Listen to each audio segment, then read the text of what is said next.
which gives huge tax breaks to the people who need it the least, the very, very wealthy. It raises taxes on millions of middle-class families at a time when the middle class is struggling. In 2013, we were in a similar situation to this. The minority party, at that point being the Republicans, were slowing down the process in the Senate on nominations to the Democratic Party, at that point the majority. And so Republicans and Democrats sat down together and said, this is a problem. We cannot get to legislation. Republicans and Democrats together with 70-plus votes made a 2-year rule change in the Senate, the 113th Congress. It was a simple rule change. 2 hours of debate for a district court judge, 8 hours of debate for just about everybody else, 30 hours of debate for circuit court, Supreme Court, and cabinet nominations. It was a bipartisan agreement that worked very well for that 2-year time period. And then at the end of that 2-year time period, it had a sunset on it and it expired. The hope was we would relearn how to be able to do this. Now, I wasn't here in the Senate at that time, but I've talked to multiple people about that process. What happened instead was, during the first year of that, there continued to be ongoing frustration, and so my Democratic colleagues used what's called affectionately the nuclear option, to be able to change the rules of the Senate to say that they can bring individuals with only 51 votes, not 60, and then they used the rule on top of that they had changed to bring people at greater speed, which they did. And for the rest of the next year, used it that way. We now come to this time period. Let me give you an example of what I'm talking about in the frustration of this. From 19, let me go back and try to confirm my number to make sure that I get it right for all the Senate history here. From 1967 until 2012, there were 46 cloture votes in vote. That means they requested a cloture vote and it went all the way to be a vote. 46 of those on judges and executive branch from 1967 to 2012. Last year, there were 46 cloture votes in this body just in 1 year. What was from 1967 to 2012 before the total number, Democrats did to Republicans in 1 year last year. The statement keeps coming up over and over again. Why can't we get on legislation? Because each day is full with dead time debating nominations like what passed today unanimously in the Senate, but we had to have cloture time set aside for it. This has got to be fixed. The rules of the Senate are set by the senators. In 2013, the senators stood up and said, this has to stop, and fixed it. I am recommending again that the Senate once again implement the same rule that Democrats led Republicans to do in 2013, now in this year, and instead of doing it for one Congress, make it the rule. If it was a good idea for Democrats in 2013 and 14, why is it not a good idea for Republicans and Democrats now? That simple rule is, when we can't agree on a candidate, we would only have 2 hours of debate on a district judge. This week, remembering for the entire week, it took the whole week to do 4 of them. We could do 2 hours of debate for each one if it's a district court judge, 8 hours for just about everybody else, or 30 hours of debate, Supreme Court, Circuit Court, and cabinet level nominations. You would think that that would be a slam dunk. So far, it has not been. For some reason, my Democratic colleagues say that rule was good for us, but it's not good for you. And it's not good for the future of the Senate. I believe that it is. That it was a fair rule then. It's a fair rule now. Enough debating about the rules of the Senate. Let's get on to the business of the Senate and to actually do what the American people requested documents and other information from the Department of Justice and the FBI. Much of that information is classified. The department has provided very limited access to those classified materials. It has limited the Judiciary Committee review to the chair, this senator, the ranking member of the full committee, that'd be Senator Feinstein, and the subcommittee on crime and terrorism, That'd be Senator Graham and Senator Whitehouse.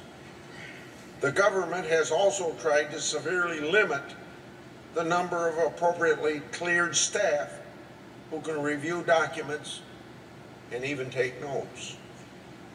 We have reviewed some information related to whether the FBI used the so-called Trump dossier and the extent of its relationships with its author, Christopher Steele. As we know now, Mr. Steele was hired by Fusion GPS to research Mr. Trump's alleged ties to Russia. His work was funded by the Democratic National Committee and the Clinton campaign. Now remember, it took a subpoena and a court battle with the House Intelligence Committee to force that fact out into the open.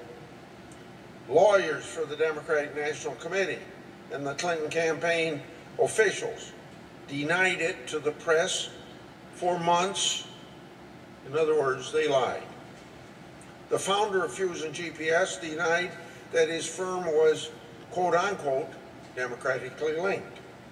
That too was untrue.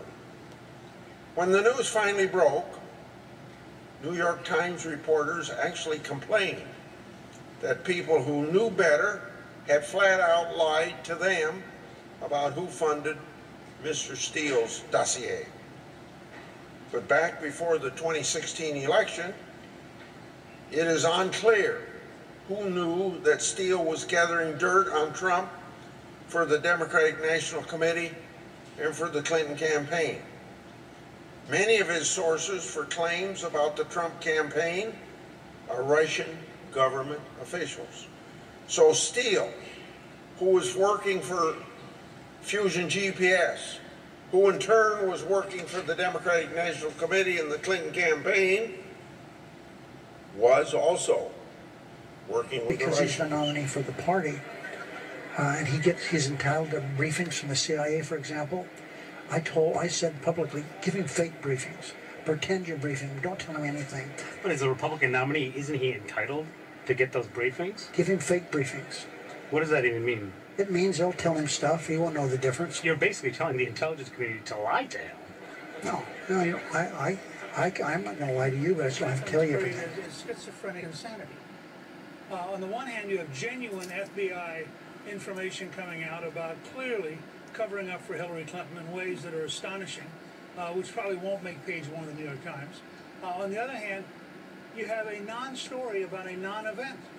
I mean, if the president didn't actually fire Mueller, even if the president got really angry and said, gee, I'd love to fire Mueller, there was no event there.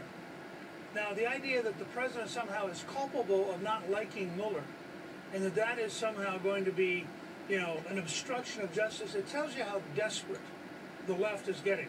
They originally wanted Trump with Russia. They can't get that. They wanted some kind of collusion with the Russians. They can't get that. Every single reason that Mueller was picked to be a special counsel have disappeared. So what's left? You have a whole bunch of very high-priced Democratic lawyers hanging around with Mueller who've wasted a year of their life. They got to find somebody for something. And my prediction is they will indict somebody just to be able to go home and say they did something. But the truth is, the original intent of appointing him has disappeared. Nobody seriously believes it. In fact, even in the FBI leaks in the text messages between the two lovebirds, the guy who was, after all, the #2 counterintelligence person in the FBI says, I really don't want to go to work for Mueller because I know there's Sounds like nothing Game there. On to me. The Drudge Report tonight has this headline up, and it sums it up perfectly. Trump stares down Mueller. I'll do it under oath. Now, Judge Janine Pirro, she'll join us later with legal reaction. Now, also tonight, the walls are closing in on those responsible for this massive corruption, abuse of power at the top levels of government in what we are now calling state-sponsored sabotage. Now, with this flood of damning news exposing all this malfeasance, the special counsel Robert Mueller and his spokespeople in the media are now working overtime. They want to create as many distractions as possible and discredit anybody that's telling the truth, like us here on the Fox News channel, for daring to report on the truth. Now, to be perfectly clear, for those that don't pay attention and want to advance lies and false narratives, We are not and never have been and never will be talking about rank and file members of the FBI, the DOJ, and the intelligence community. They honor us with their service every day. And there's no show on television that has and will continue to support these hardworking people that do such a service to their country. But the criminal wrongdoing that we are exposing has to do with only a few select Obama administration top bureaucrats who thought that they knew better than you did about who should be your president. Throughout my whole life, somebody will explain someday why, but I've always gotten along. And as a businessman, I was always treated really well by the press. You know, the numbers speak and things happen, but I've always really had a very good press.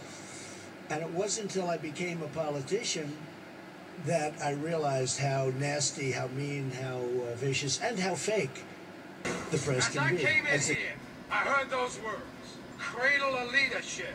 Well, when the bow breaks, the cradle will fall. And it has fallen here. It has fallen. Makers of men, creators of leaders, be careful what kind of leaders you're producing here.